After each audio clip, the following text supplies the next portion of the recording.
주님께서 주신 말씀은 에베소서 6장 10절에서 20절까지 말씀입니다. 네, 말씀을 교독하도록 하겠습니다. 끝으로 너희가 주 안에서와 그 힘의 능력으로 강건하여지고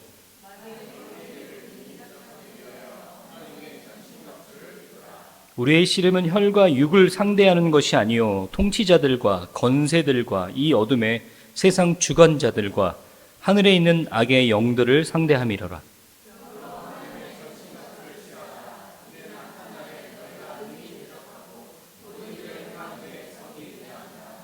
그런즉 서서 진리로 너희 허리띠를 띠고 의의 호심경을 붙이고 모든 것 위에 믿음의 방패를 가지고 이로써 능히 악한 자의 모든 불화살을 소멸하고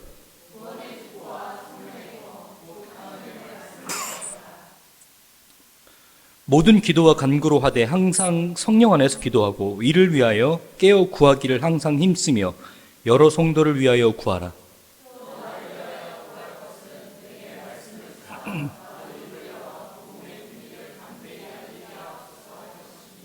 이를 위하여 내가 세사스를 메인 사신이 된 것은 나로 이 일에 당연히 할 말을 담대히 하게 하려 하심이라. 아멘. 우리 옆에 있는 형제 자매님들과 함께 이렇게 인사했으면 좋겠습니다. 주 안에서 승리하십시오.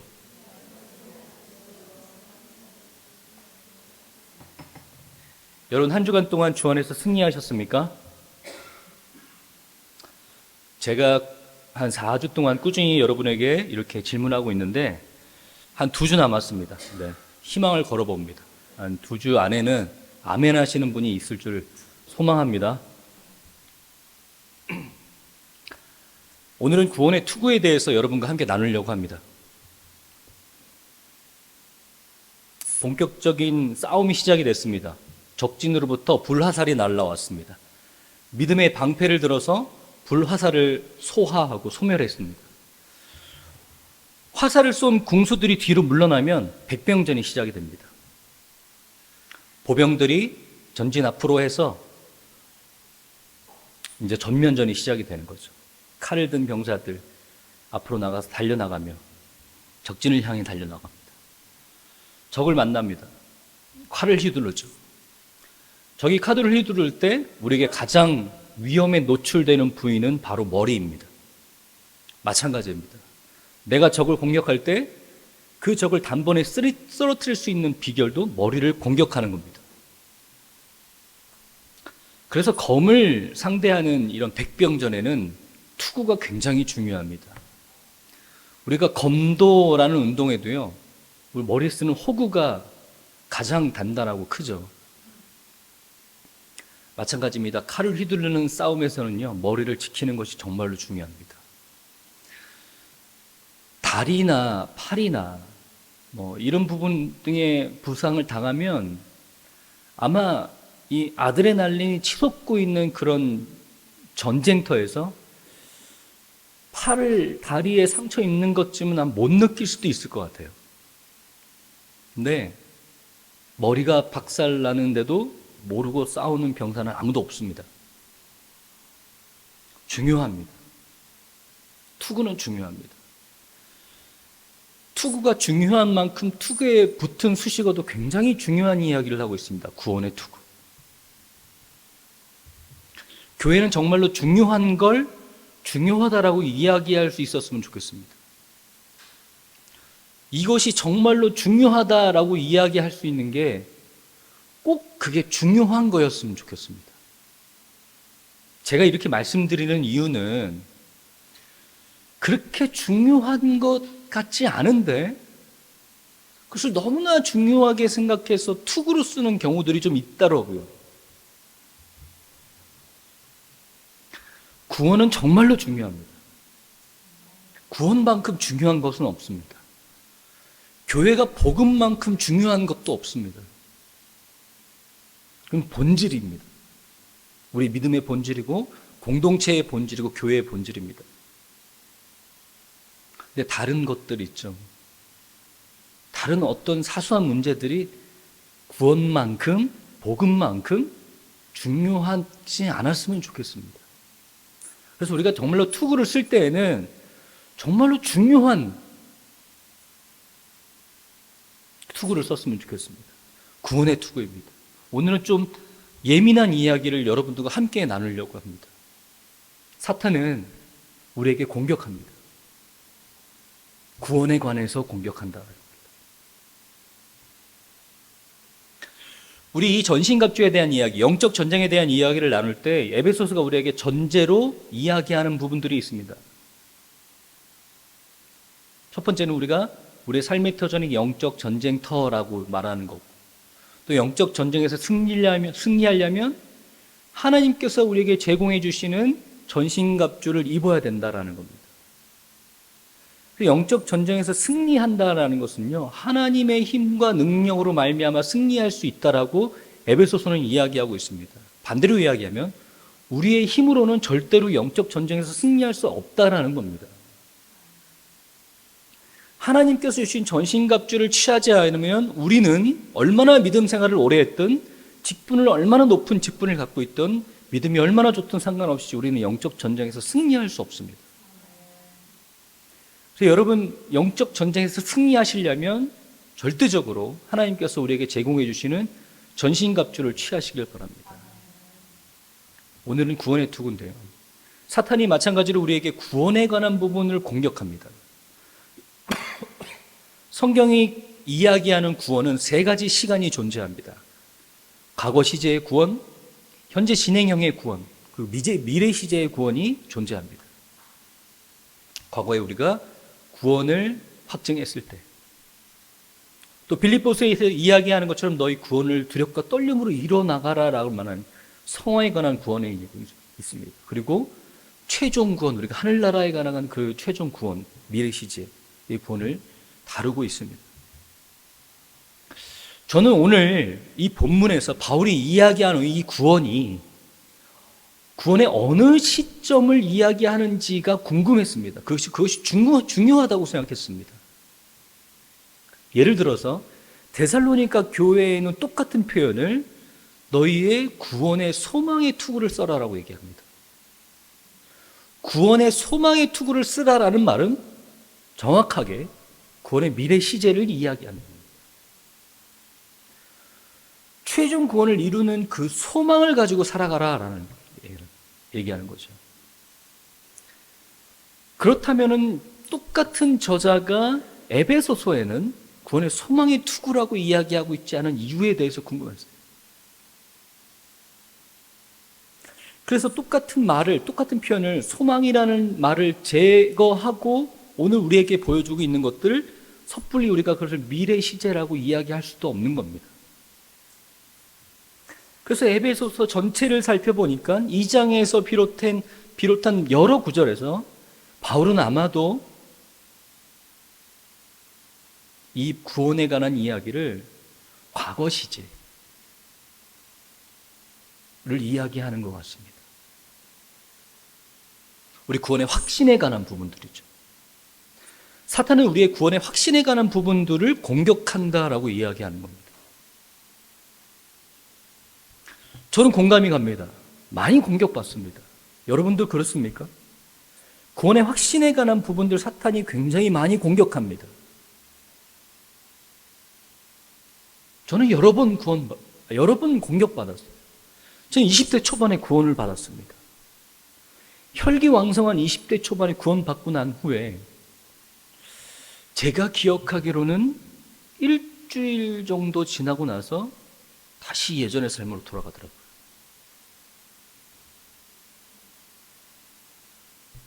가능한 일입니까?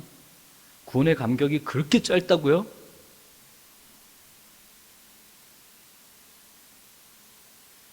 그 구원의 감격과 그 주를 위해 살겠다라는 그 눈물 어린 헌신, 결단, 보름이 못 가더라고요. 여지없이 공격당했습니다. 가짜였어. 망상이었어. 우리는 때때로 신앙생활하면서 스스로에게 이렇게 질문할 때가 있다고 생각합니다. 내가 과연 구원의 확신이 있는가?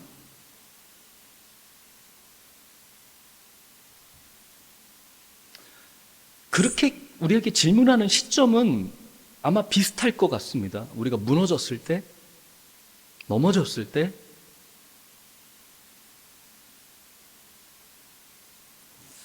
나는 과거에 분명히 부인할 수 없을 정도로 구원의 확신이 있었단 말입니다. 내가 예수님을 구주로 영접한 사건이 나한테 분명히 있습니다. 몇 월 며칠, 어디서 언제였는지를 기억할 정도로 확실합니다. 근데 그걸 확실히 기억하고 있고 분명한 그런 확신을 갖고 있는 것과는 별개로 넘어질 때마다, 때로는 약할 때마다, 흔들릴 때마다 우리는 그렇게 우리한테 질문할 때가 있습니다. 그건 안 받은 거 아니야? 내가 착각하고 있는 거 아닌가?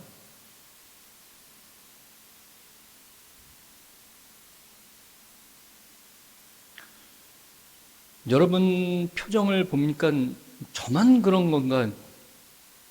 저만 그랬던 건가? 잘 모르겠는데 많은 분들이 그럴 거라고 생각합니다. 그런 고민을 하는 분들의 이야기를 들어볼 때가 있습니다.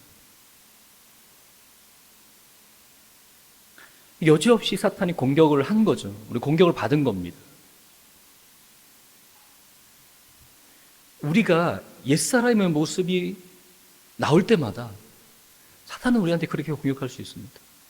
근데 여러분, 구원의 투구를 반드시 쓰라고 바울이 우리에게 권면하는 것처럼 여러분 구원의 확신이 여러분 안에 반드시 있어야만 합니다.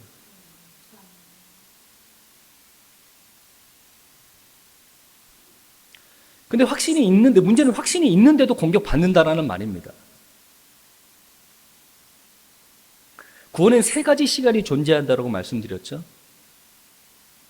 구원의 확신을 받았던 과거의 사건, 그리고 지금 우리가 구원을 이루어 나가고 있는 상황의 단계, 우리가 소망으로 기다려야 될 최종의 구원, 이 세 가지입니다.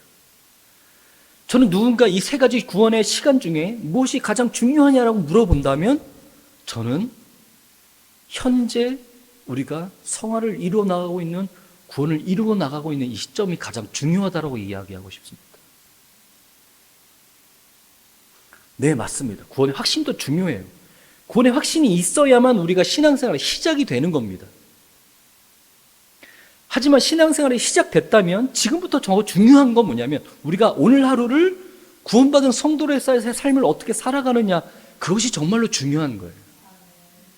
우리가 그 모습을 보면서 구원의 확신과 또 애 안에 살아계신 하나님께서 계시다라는 것을 확증할 수 있는 겁니다.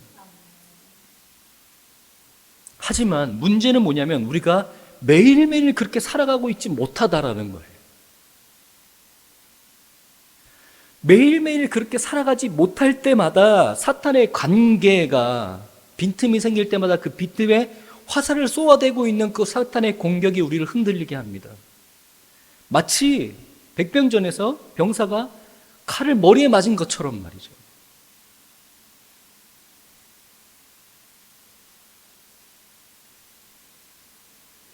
그런데 더불어서 저는 이것을 사탄의 공격이라고 이야기하고 싶지는 않습니다. 더불어서 우리에게 혼란을 가져다 주는 말이 있습니다. 교회 다니는 사람들은 누구나 한 번씩 다 들어봤을 겁니다. 당신이 만약, 여기까지 얘기해도 다 아시죠, 뒤에. 오늘 죽는다면 천국 갈 자신이 있습니까? 자신 없으면 구원받지 않은 겁니다.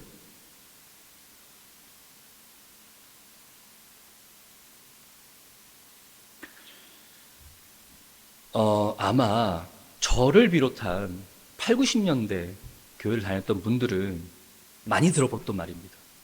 그래서 스스로 이것이 기준이 됩니다. 날마다 자신에게 물어봅니다. 나는 오늘 죽으면 천국 갈 수 있느냐?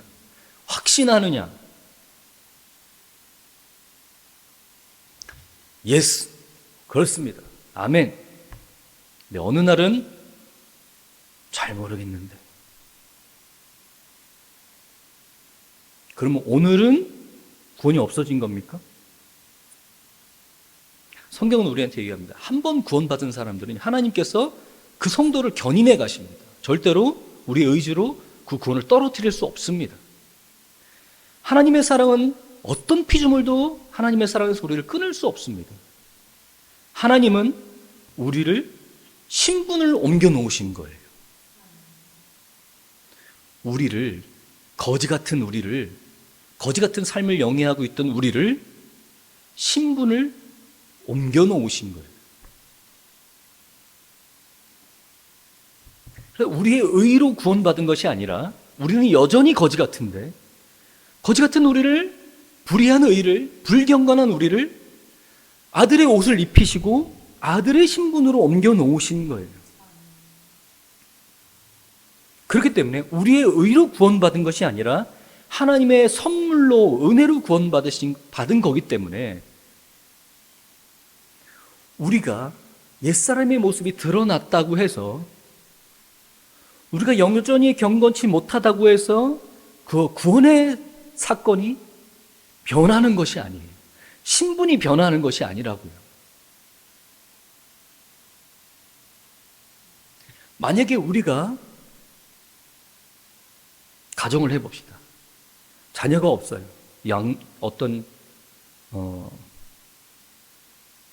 그 뭐라 그러죠? 입양. 예. 입양을 하려고 고아원에 갔다고 생각해 봅시다. 그럼 우리는 그 입양을 하기 위해서 그 아이를 고르는 선택 조건이 있을 거예요. 내가 원하는 어떤 조건이 있겠죠. 그 조건에 부합하면 그 아이를 선택할 것입니다. 그래서 그 조건에 부합하기 때문에 선택했는데 살아보니까 그렇지 않아서 다시 파양되는 경우들이 종종 발생합니다. 근데 우리 아들은요, 우리 자녀는요, 우리 딸은요, 그런 게 없죠. 내 자녀가 내가 생각하는, 내가 원하는 자녀의 모습으로 살지 않는다 그래서 너는 오늘부터 내 아들이 아니야, 내 딸이 아니야 라고 이야기할 부모는 없을 것입니다. 하물며 사랑이 많으신 것도 아니고 사랑이신 하나님께서 우리를 사랑하셔서 우리를 구원이라는 선물을 주신 하나님께서 기준에 부합하지 못했기 때문에 오늘부터 구원에서 탈락이야 라고 말씀하시지 않을 거라는 거예요.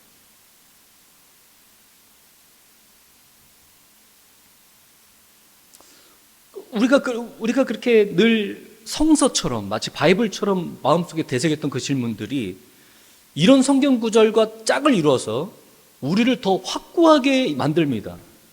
고린도후서 13장 5절입니다.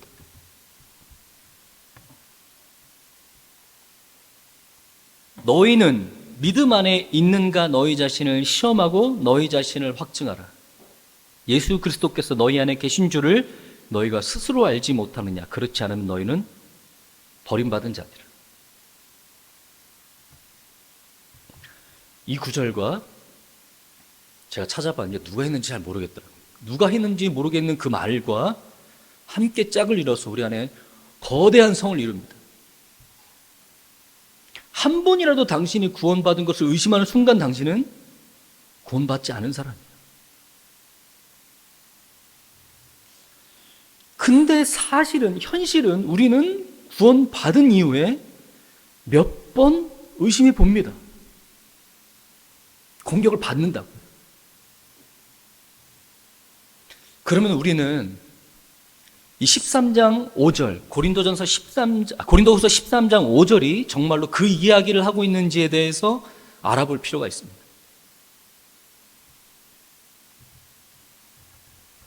저는 이 수요예배 때마다 몇 번 여러분들과 나누는데 저는 절대로 성경 구절 한 구절만을 띄어서 이해하는 것들을 지향합니다.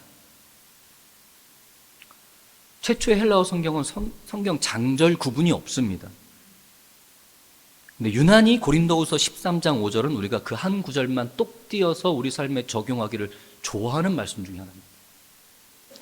그러면 이 13장 5절을 이야기하기 위해서 바울은 어떤 의도와 배경을 담고 있는지에 대해서 우리는 이해할 필요가 있습니다. 고린도후서 12장 20절과 21절입니다. 내가 갈 때 너희를 내가 원하는 것과 같이 보지 못하고 또 내가 너희에게 너희가 원하지 않는 것 같이 보일까 두려워하며 또 다툼과 시기와 분냄과 당 짓는 것과 비방과 수군거림과 거만함과 혼란이 있을까 두려워하고 또 내가 다시 갈 때에 내 하나님이 나를 너희 앞에서 낮추실까 두려워하고 또 내가 전에 죄를 지은 여러 사람의 그 행한 바 더러움과 음란함과 호색함을 회개하지 아니함 때문에 슬퍼할까 두려워하노라. 이 말이 뭐냐면 고린도후서 13장 5절은 고린도서 13장 1절부터 살펴봐야 되는 문맥을 갖고 있는 텍스트인데 그 이야기를 지금 왜 하고 있냐면 고린도서 12장 20절과 21절이 얘기하고 있는 거예요. 바울이 고린도 교회를 방문할 것을 예고하고 있는 겁니다. 근데 지금 바울이 예고한 대로 고린도 교회를 방문하면 고린도 교회를 세 번째 방문하는 거예요. 바울은 고린도 교회에 3번 방문하고 3개의 편지를 씁니다. 2개의 편지가 고린도 전서가 되고요. 마지막 편지가 고린도 후서가 됩니다. 바울이 이례적으로 3번의 방문과 3개의 편지가 보내진 곳이 고린도 교회입니다. 그도 그럴 것이 고린도 교회는 문제가 많았어요. 고린도라는 도시는 향락과 음란의 도시였어요. 이방신들 그리고 이방 문화가 혼합했던 문화를 갖고 있었던 마치 현대교회죠. 현대교회가 고린도 교회를 많이 닮아 있습니다. 바울은 고린도 교회를 보면서 항상 노심초사했습니다. 그들은 그런 이방 문화와 이방 신의 거짓 교사들과 뿐만 아니라 성경 교사들이라고 하면서 사실은 거짓 복음을 가르치고 있는 교사들의 그런 어지러운 많은 교리들 속에서 그들을 흔들리고 있었습니다. 믿음에서 떨어지고 있었습니다. 처음 교인 고린도를 방문하고 2번째 방문했을 때 고린도 교회가 세워졌습니다. 많은 사람들이 회심하고 결단했어요. 구원의 확신을 받았습니다. 하지만 그 이후에 또 고린도 교회에 바울이 방문해야 될 정도로 그리고 계속해서 편지를 보내야 될 정도로 고린도 교회 교인들은 그가 이전에 구원의 확신을 받고 성도가 됐다는 삶을 많이 잃어버렸어요.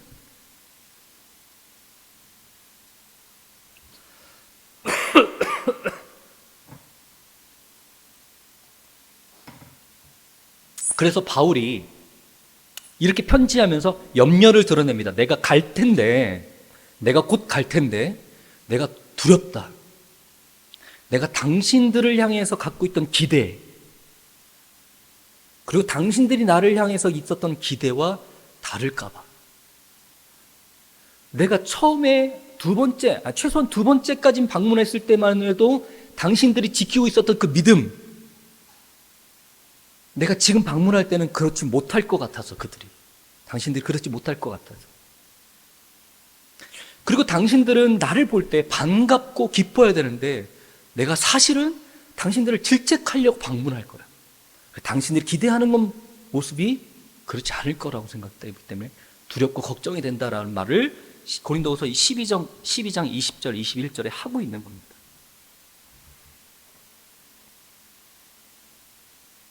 그러면서 본격적으로 고린도후서 13장의 1절에 이렇게 이야기하고 있습니다.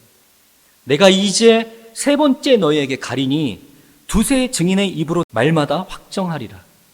사사기에 보면 하나님께서 뭐라고 해요? 율법에 한 명의 증인으로 확증하지 않고 두세 명의 증인을 항상 세우라고 해요.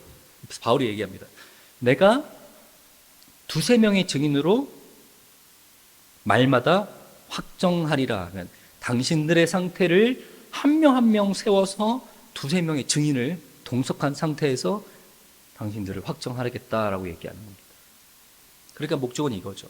방문해서 한 명 한 명 상담하고 교제하면서 그가 거짓 교리들, 또 이방의 문화들에 젖어버려서 믿음에서 파손했는지,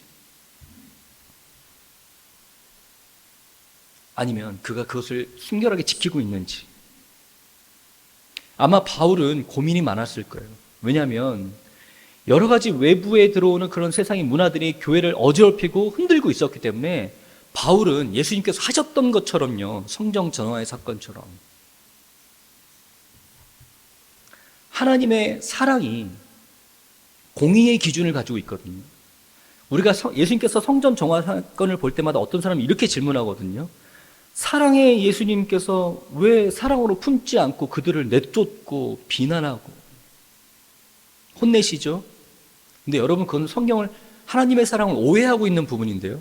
하나님의 사랑은 공의라는 기준을 갖고 있습니다. 공의 안에서 하나님께서 사랑하시는 거예요. 예를 들면 내 가족을 내가 사랑하는데 내 가족을 누군가가 괴롭히고 공격한다면 가족을 사랑하고 불의를 싫어하는 그 공의의 기준에 의해서 그 사람을 내가 사랑으로 품을 필요는 없는 거죠. 마찬가지입니다. 교회 안에서 누군가가 불의함으로 말미암아 사랑의 성도들을 공격하고 어지럽히고 있다면 그 사람들을 내쳐야 되는 거예요. 바울은 그런 입장에 있는 거예요. 그렇기 때문에 내가 한 명 한 명 세워서 두세 증인을 동석한 상태에서 당신들을 검증하겠다라고 얘기하고 있는 거예요. 2절에 내가 이미 말하였거니와 지금 떠나 있으나 두 번째 대면했을 때와 같이 전에 지은 자들과 그 남은 모든 사람에게 미를 말하노니 내가 다시 가면 용서하지 아니하리라. 의도가 지금 이해가 되시죠?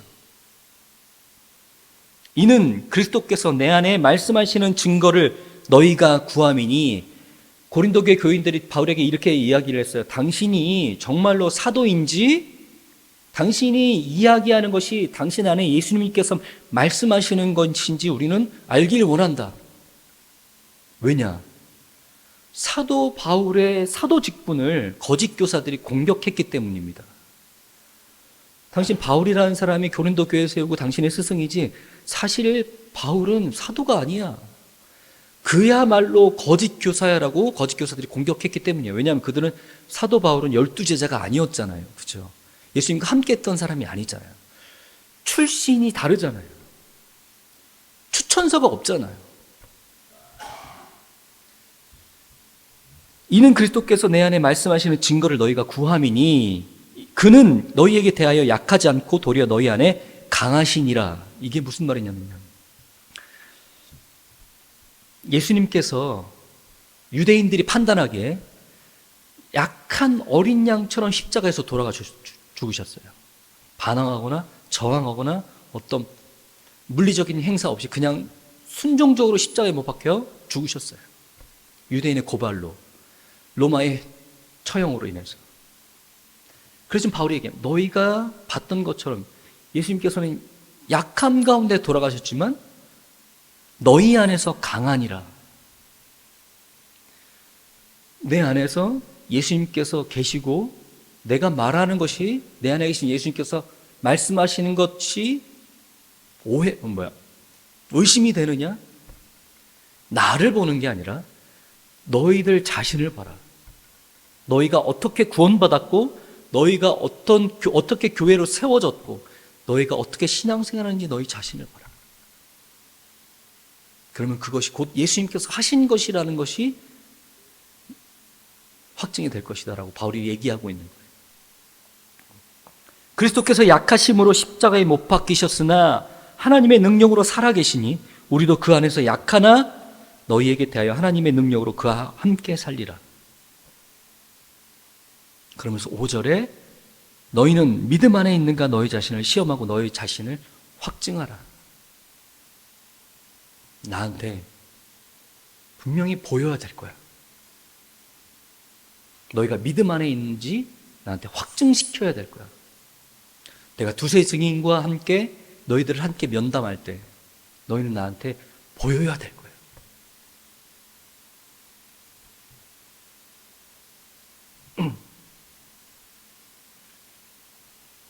그러면서 바울은 고린도 교회 성도들에게 이렇게 이야기하고 있습니다. 너희는 날마다 내가 그런 것처럼 너는 날마다 믿음 안에서 확증하고 또 확증해야 된다.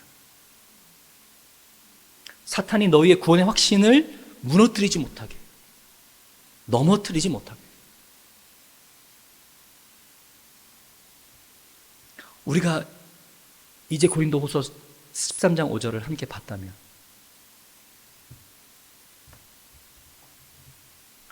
한 번이라도 여러분의 구원의 확신을 의심하셨던 분들, 한 번이 아니고 여러 번 넘어질 때마다 내가 구원을 예수 그리스도를 영접하고 구원 확신 받았던 그 분명한 경험이 있는데 왜 그럴까?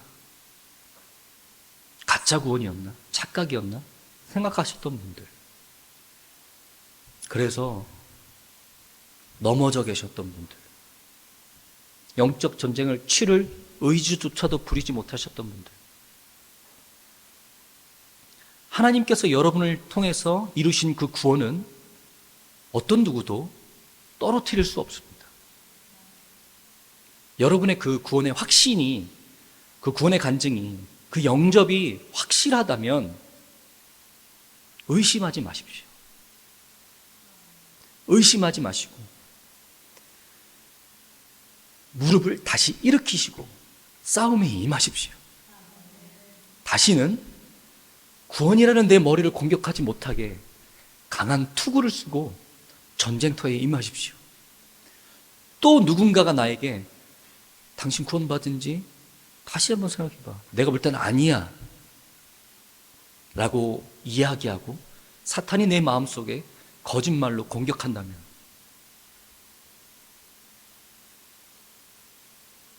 여러분이 쓰고 있는 구원의 투구를 보면서 그 거짓말을 하나님의 약속하심으로 대항하시길 바랍니다. 어떻게 약속하셨다고요? 어떤 피조물도 나와 너와의 사랑에서 끊을 수 없다. 네, 맞습니다. 우리가 우리의 능과 힘으로 구원을 얻었다면 우리의 능과 힘이 떨어지는 순간 우리의 구원은 잃어버릴 겁니다. 하지만 그것이 아니라 하나님의 선택하심으로 인해서 하나님의 사랑과 은혜로 말미암아 우리에게 구원이 주어졌습니다. 어떤 누구도 그 구원에서 떨어뜨릴 수 없습니다. 일어나십시오. 다시 일어서십시오. 사탄의 정죄에서, 거짓말에서 일어설 힘조차도 발휘하지 못한 채 늘 누워 계셨던 분들, 영적 전쟁에서 이미 도태되셨던 분들, 다시 일어서십시오. 여러분을 구원하셨던 그 하나님의 은혜에 힘입어서 다시 일어나십시오. 여러분의 구원은 영원한 겁니다. 우리 이렇게 찬양했으면 좋겠습니다.